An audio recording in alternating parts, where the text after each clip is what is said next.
nye ming la tinti sige ni ngarang thari London Westminster la ngara MP lobby chigale khaji ni lana ni ngar sanda pela ni ji zara chimpo chung devre ni ji di khare lana pela peba mangbu ji susu rangsu la me beta dang ne ani da gemi gi crackdown mangbu chigi za an thanda da ma zo pegi peba mi ji la ma zo pe na la mebe peba je ga pe chigo di ni ngara da MP lobby che di kechim bu shu jere sam de dra ani wo chin ngara thari MP lobby chigale. I'm here to see my MP and to try and persuade him to sign the early day motion and to show him the evidence of why speaking up for Tibet is so important. And what do you think about recent crackdown in Tibet? The recent crackdown and the self-demolition in Tibet? It's absolutely appalling. And what I feel about our parliament is we're condemning Syria, and the same things that we're condemning in Syria are happening in Tibet, and we're saying nothing. And wrong is wrong, wherever it takes place. The people to lobby our MP, basically to raise the situation in Tibet, especially now at this time with the recent self-immolations and the severe crackdown on Tibetans. And basically we just try to talk to our MP and hope that he'll sign an early day motion and also call on the government to raise the issue of human rights of Tibetans with China. I always asked them to raise this issue and always briefed them. And it was Italian colleagues who were briefing the minister, they were Italian ministers and French colleagues.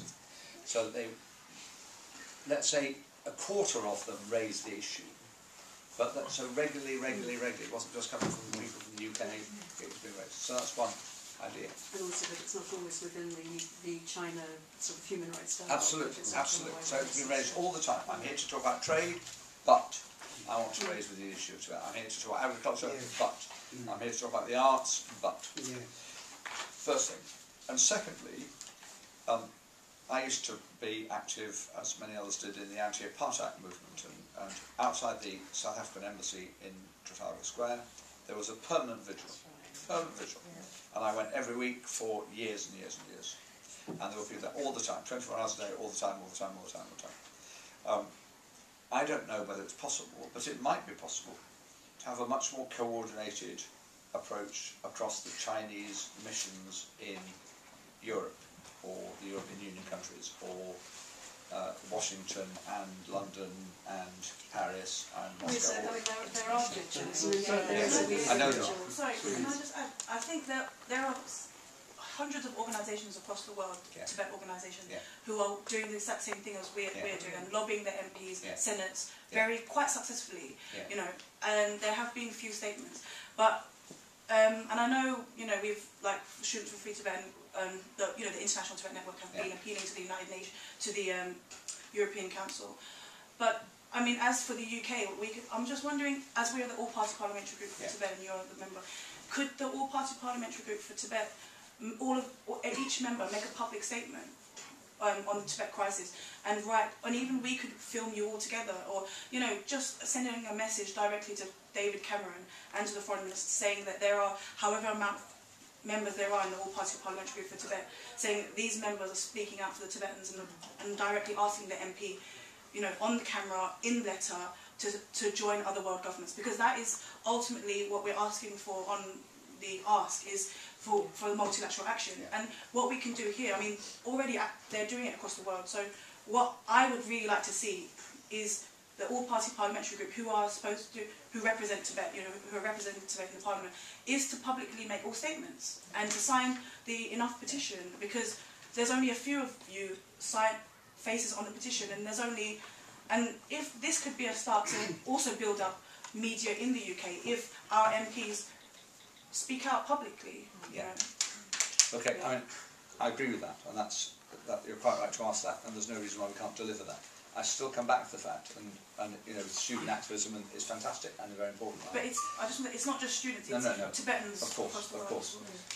But I mean, it has to be in the end engaging with people who will feel the heat or feel the pressure. Do you know what I mean? It has to be. I mean, persuading lots of people to say things is half useful, but it's not nearly as useful as at every meeting with the Chinese minister, the matter coming up. Yeah, yeah, I agree. Every time a Chinese minister comes to the UK, as we've had when the protests were here, when Chinese presidents have been in the past, they can't escape from the fact. Now, there will be issues, I guess, and I don't know what your thinking is, I'm not up to speed, ahead of the Olympics.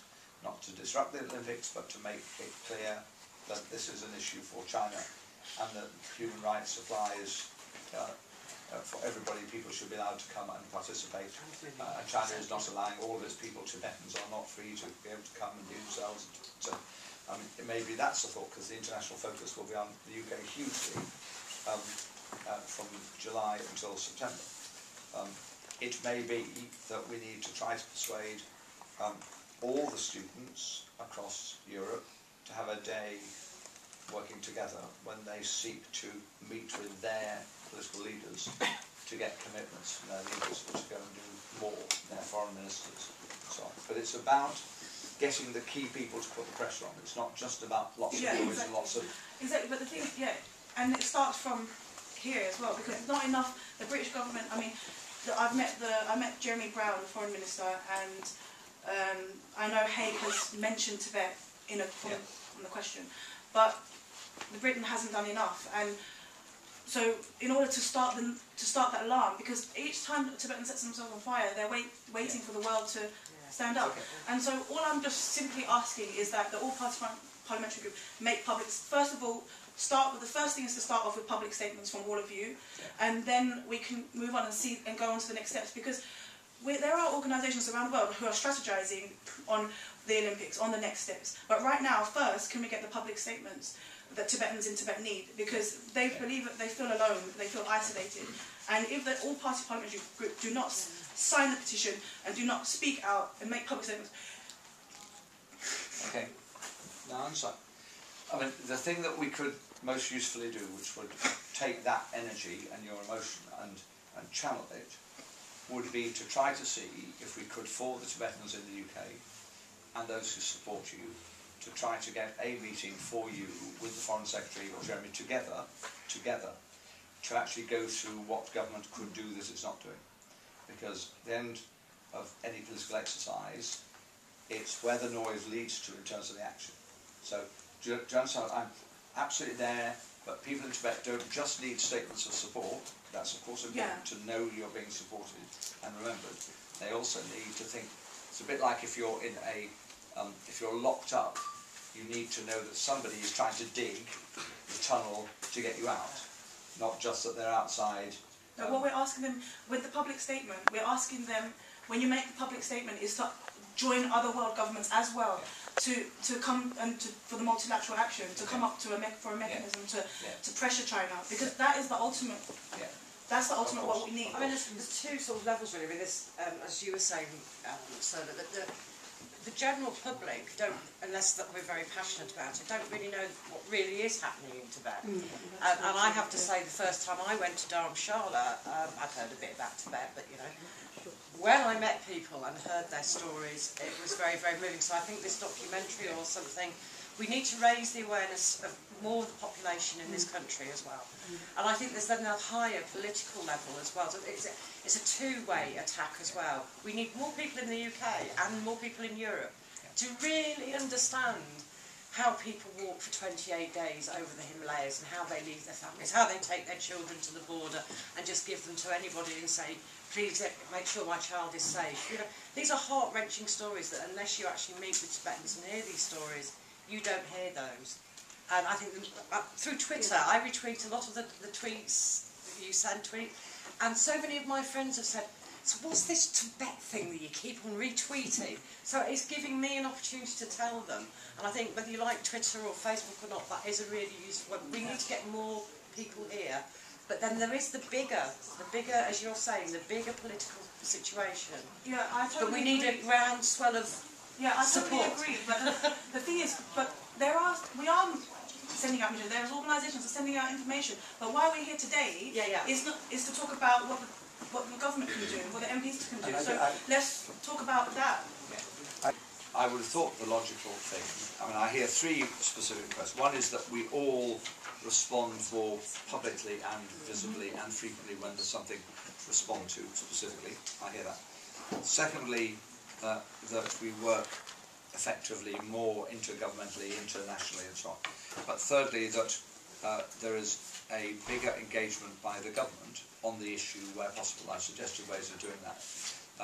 My specific suggestion is from here that in terms of what we're planning for the next couple of months, we do try and include a request to deliver the Foreign Secretary to be seen and heard to be meeting with the Society in the campaign.